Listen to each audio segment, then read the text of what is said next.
Hello, what's up? This is Cotman back again for another video. Diretso na natin ito na detalyadong review kasi curious ako rito. This one is from Morfine Mini PC. This supposedly have an Intel CPU inside. So, I don't think merong mga teaser dito or any specification na kasulat. Wala. But the model is Mini PC M9S N305. So, I believe this is the most affordable Mini PC na dadaan dito sa channel. Kasi around 10,000 lang ito or lower pa. Yes. So, what I'm curious about is kung sulit ba siya sa price niya na ganun kababa. Bakit ang mura ng Mini PC na ito? Okay, so let's check. As you can see, seal pa siya. At pinunit ko na nga. Eto na nga tayo. Siyempre, mamaya bubuksan din natin to. Yung pinakalaman loob niya. Since Mini PC or a PC at laptop ang aking favorite na kinukutingting talaga sa lahat kasi malalaki pesa nila, hindi kagaya sa smartphone liliit. Medyo may katandaan na ako at malabo na mata ko, so I can't really see the parts anymore sa edad kong ito. But for Mini PC, kaya ko ito. Malalaki pa ito, pwede pa sa akin to. Kaya ko pang buksan ito at isolder ng maayos. So ganito lang po kaliit yung PC ha, okay? Sa isang dangkal. Ito po ang dangkal ko, just para may idea kayo. Wala, kalahating dangkal ko lang siya. Side, ganun din. Sa kalahating dangkal ko lang po siya. And more sa size, ito po ang Pixel 1, which is 5-inch lang po ang screen nito. So ito lang po siya. Malaki lang ng konti, or mas maliit lang ng konti siya, I mean, sa Pixel 1 ko. Ganito siya kaliit. Okay? So bago natin buksan, check muna natin yung mga kasama para din natin ito balikan mamaya. Meron po siyang power brick using Type-C. Good, ibig sabihin pwede rin natin i-charge ito, i-power up ito using any charging cable na pang smartphone. Provided siguro na high speed or fast charging. But syempre, iti-test natin yan. Iko-confirm ko yung hinala ko na iyan. Okay, so power brick, na Type-C ang dulo.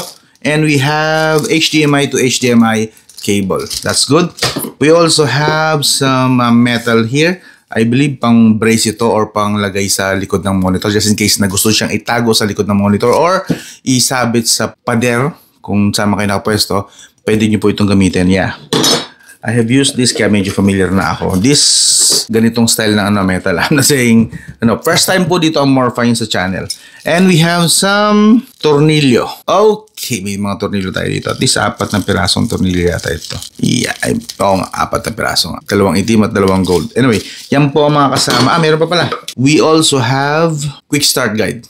That's it. Yun na po yung mga kasama. So, balik na natin ito. Gusto ko na siyang i-check. Now, ano ang totoong itsura niya? Let's see. This is the Morfine. Uy, glossy. I was expecting na metallic ang finish niya, but this one has a glossy finish with Morfine branding. Intel inside. Ay, hindi siya glass. Plastic lang. This sounds plastic lang na material. Uy, ang daming ports. That's good. Okay, this is good news. 2 LAN. I believe supported nito ang intranet and internet ng sabay. Maybe. 2 Type-A. Isang DisplayPort. Isang HDMI. At dito nga Type-C. DC in dito. Dito yung power in. Okay? Okay. Model M9S nga. Mini PC M9S. 12 volts, 3 amps. So that means 2, 4, 6, 36 watts. 36 watts lang po ang requirement niya. So yeah, doon pala may idea na tayo actually na hindi siya ganun kalakas. Kasi 36 watts, that means at best nasa mga low mid-range to or high-low end. Mga ganon. Yeah, 36 watts lang yung pinaka power requirement niya. Meron po tayo ditong parang singawan. Yun, kita natin yung loob na aninag natin. So malamang singawan ito para makaka-circulate yung hangin. Meron din ditong singawan ng hangin. Meron din ulit dito. And we have also more ports dito sa harap. The power button, 2 USB 3.0, that's good. Dito sa likod, since walang kulay, means USB 2.0 ito, 2. 2 USB 2.0 and this one, dahil kulay blue, 2 USB 3.0 din. At meron tayong Type-C port. Good! Yun! Very good po dito sa part na to. Pagka may ganito po kasi is high speed talaga ito. And then we also have headphone jack. And may butas doon, must be a reset button or of some sort maybe. I don't know, we'll see, or baka LED lang yan. We'll check. Now, bago ang lahat, syempre, buksan muna natin. And, hanapin natin yung tornilyo. Meron dito. Okay, good. Kita na agad.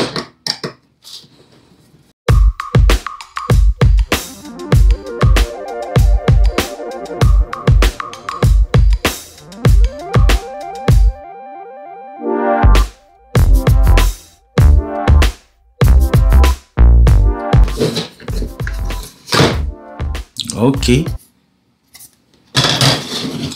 So, meron lang tayong, single channel lang yata ito na RAM. So, check lang natin saglit ha, kung anong RAM ito. Yun lang frequency. Okay, we have actually 16 GB na 4800.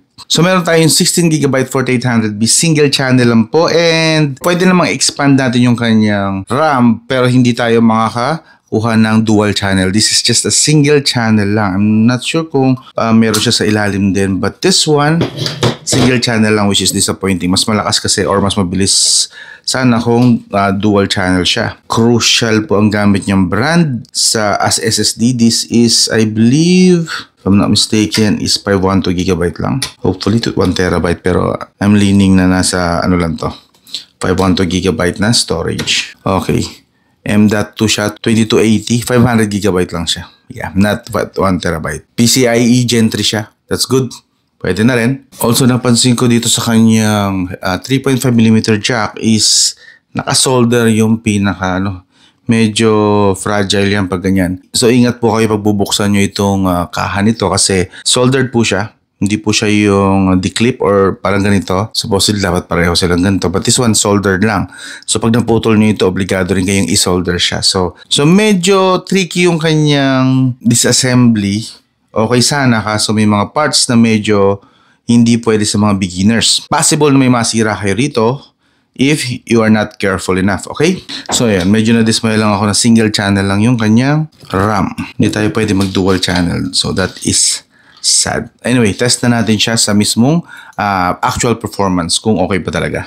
So yun, finally, after ng disassembly is tinest na natin siya sa benchmark and ginamit din natin siya actual po na gamit for 2 weeks or almost a month na rin pala. Yes, ginamit natin for research. Siyempre, pinalaro ko sa mga kids. Siyempre, kailangan i-test natin sa games and so forth. So, ano to score? Yan po ang mga score niya. Yan, pakita ko lang sa inyo, hindi ko tanda pero na-videohan po natin lahat yan. And of course, meron din tayong score for, meron tayong Geekbench, Cinebench, at saka, yun yata, yung mga test. Napansin ko nga lang na mababa nga lang ang score niya sa single core ng Geekbench pero sa multi-core medyo above average siya considering the price. Okay? Binasi ko yung performance niya nga pala sa pricing ha. Mind you na this is, nag-i-start po ang price nito sa 9,600. Okay? Anyway, para siguro malinaw bago tayo dumiretso ng tuluyan sa gaming, pakita ko na lang din sa inyo yung pricing kasi nagulat din naman ako. Nag-i-start po ang price niya sa 9,600. You know, see that? 9,600 plus. Yan, pakita ko na lang sa inyo dyan. 9,600 is wala pa po siyang RAM and wala pa siyang storage. So, kung meron kayo mabibili na murang RAM and storage, doon na lang kayo bumili para mas makatipid kayo. And yung pinaka-sunod na dyan na lowest, which is the 16512GB, which is itong gamit natin na ito ng Morphine. This one.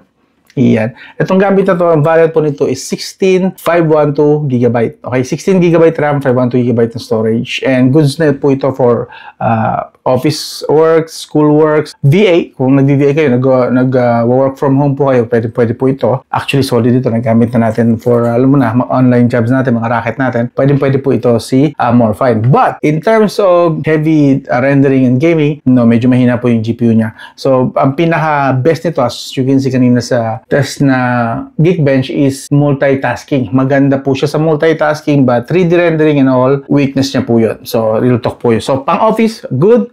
Gaming, not good. Okay? And video editing, actually, okay lang siya kung mga 1080p lang, up to 1080p na video editing. But if you go higher sa 4K, lalong-lalo na yung 8K, wala, gagapang na po ito. Okay? But 1080p video editing, kaya pa. Now, lipat tayo sa sunod niya na variant. By the way, itong variant na to, itong 16512GB na to is 4,500 halos. So, nasa 15,000 po. Ito mismo, 15,000 po ito. Meron na siyang 16 RAM and 512GB storage. Okay? And sumunod dyan is the 16 1TB. Magiging 15,600 siya. That means dagdag lang kayo ng 1,000 pesos. Magiging 1TB ng storage nyo with 16GB na RAM. And ang pinaka-highest niya na, but anyway, papakita ko lang dyan sa screen, 32GB na RAM and 2TB na storage. That's 21,300 pesos. Napakalaki na nun. I think sobra-sobra yon para sa isang Intel i3. Parang feeling ko lang naman na masyadong overkill yun. So, I believe yung pinaka-safe dito is 16,512 na storage or 16 1TB na storage. Kung afford nyo naman pala mag 21,000 pataas, wag na ito. Iba na lang. Maraming mas maganda po na mini PC sa 20,000 pataas na category. But this one, again, kung 15,000 to 16,000 pesos, more fine mini PC, okay po ito. i3 with 16GB na RAM. Good for multitasking, VA, office work, so on and so forth. Okay? Now, di pa tayo sa gaming. Sa gaming, tinest natin siya, of course, first of all, sa God of War, hindi po kinaya. Like I said, hindi po niya kaya ang heavy gaming, ang heavy rendering. No. God of War, hindi niya kayang i-run. Naggawa 100% yung GPU, nada, hindi niya kinaya. And then next one, tinry ko siya sa Need for Speed 2012. Ito isa sa mga pinakamabigat ko na racing game and my favorite, my all-time favorite, mga Need for Speed Most Wanted. This one, sinet natin siya sa low graphics 1080p. Nag-run siya ng 30 to 40 FPS. Ayan, nakita niyo sa screen. Pero kitang-kita niyo rin na ang CPU and GPU niya is naglalaro din sa 90 to 100%. That means sagad-sagara na yung performance na yan at 1080p. Sadly, hindi ko siya set sa 720p. Siguro mas mag-improve sana ang FPS niya possibly, and possibly mas bumaba yung load. But 1080p lang yung available dun sa games na nilalaro ko. And then, tinry ko siya saglit sa Little Nightmares 2. Sinet ko siya sa high graphics muna. Siyempre, para malaman natin, and 1080p resolution. Kaso nga lang, sobrang lag o sobrang frame drops, 18 to 20 FPS average lang. So, nilipat ko ngayon yung Little Nightmares 2 sa low graphics pero 1080p pa rin. Doon nag-improve ng konti, 25 to 35 FPS, which is very much playable na po yun. Okay, basta lumagpas na ako ng 24 FPS, good na yun para sa akin. Playable, again, not really smooth. Ang layo nun sa pagiging smooth. I'm just saying na it's playable. Kasi GPU nito, again, is Intel UHD graphics lang. So, may kahinaan kumpara sa mga Ryzen. Anyway, and then lipat naman tayo sa PUBG. Okay? PUBG PC version, yung pinaka-original. Nakaset siya sa very low at 1080p. Kaso nga lang, nag-run siya ng 10 to 12 FPS. Hindi ko kayang laruin yung gano'n ka. Kita nyo yung frame, oh, parang konti na lang, robot na siya na naglalakad. Mga gano'n na siya. Yeah. So, hindi ko siya inaya na gano'n. Nilipat ko siya sa very low, pero 720p naman na resolution.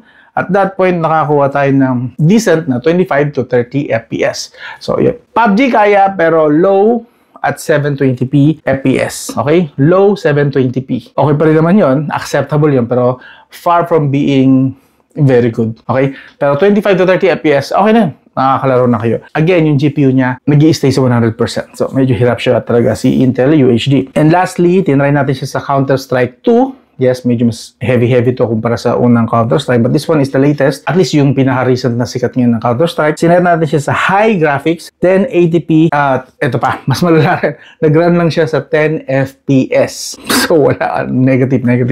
So, nilipat ko na lang siya sa low graphics, pero 1080p pa rin. Doon, nag-improve ng konti, pero 15 to 20 FPS lang. And still, I won't recommend na, or sasabihin na very playable. Hindi siya umakyat man lang sa 25 FPS. So, that's bad. No way. No thanks, no way. Diyan sa Counter-Strike 2. Hindi. So, yun. Yun yung mga na-test natin. So, basically, hindi ko natin na iba pang games. Bottom line, hindi po ito gaming mini PC. Hindi siya kagaya nung isa kong na-test na I believe this one, ito yung isang ginagamit ko rito ngayon na pwede at least sa mga bata for gaming. This B-Link, mas okay ito. But this one kasi is naglalaro ng 30,000. So, half the price, makakuha na kayo ng solid sa multitasking. For multitasking lang. And light gaming. So, ito na lang. Again, this variant is the 16GB RAM, 512GB storage, and this is around 15,000. Okay? Now, ibibenta ko ito mga siguro 13,000 na lang. Kung interesado kayo, abangan nyo sa Facebook page ko or sa Aslan Store. Yun. Anyway, para sa akin, recommended ko ba? Actually, yes. For, again, starting price na 9,600, akit ka ng 14,000, 15,000, 16,000, and then yung pinaka mahal niya is 22,000, I believe. Basta yun, not exact number, pero alam natin malapit doon. Pwede na po, okay? Pero I wouldn't recommend yung highest variant niya na 32 RAM and 2TB storage.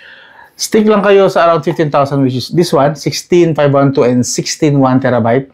Sulit na po ito. Para sa inyo mga kids, gusto mag-aral, syempre, mas gusto nyo mag-aral, di ba, yung kids nyo?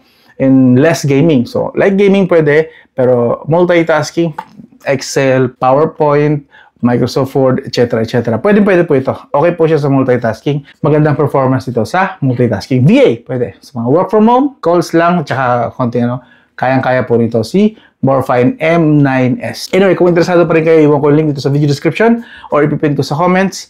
So, ang ganda lang. Again, hindi ko recommend. Kung may budget kayo 20,000, not this. Pero kung ang budget nyo is around 15,000, okay na rin to. Not bad. Solid na rin. Okay? So, ang ganda lang. This is Rain Manguera and you're watching Kotman. I'll talk to you again soon.